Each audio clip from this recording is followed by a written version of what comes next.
Meanwhile, Congressman Bradley Byrne is on record as saying he doesn't want drivers to pay tolls to use the Mobile River Bridge. Now he says he's working on a new plan, but there's still plenty of questions. Fox 10 News reporter Steve Alexander in the newsroom now with details. Steve.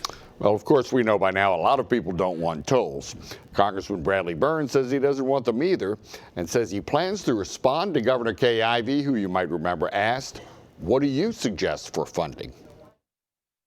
We're going to put together a proposal for her. She's asked for it, and I think we should give her that. Congressman Bradley Byrne made that announcement today before a town hall meeting in Atmore.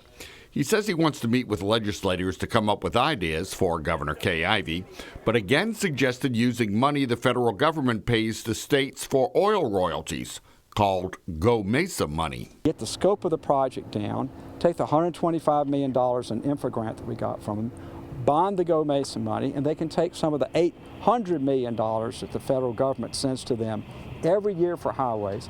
And when asked if he had a timetable when that proposal might be ready, sooner rather than later.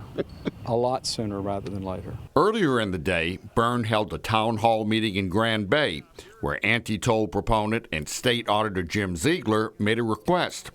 Asked Governor Ivey to stop the toll project, look at state money for funding, and instead to look at other funding from a federal infrastructure bill that passed unanimously in a U.S. Senate committee on July 30th.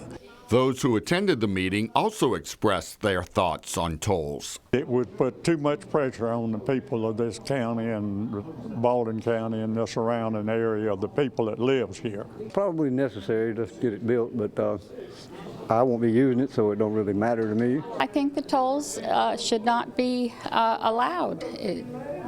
Our taxes pay our roads. And while we wait to hear more about Congressman Byrne's proposal, Ziegler said there's going to be a meeting Thursday night sponsored by a group called the Common Sense Campaign. He says that meeting will be held rather so that people can talk about how the toll plan would affect their families, and state lawmakers will be able to listen. Reporting live from the newsroom, Steve Alexander, Fox 10 News.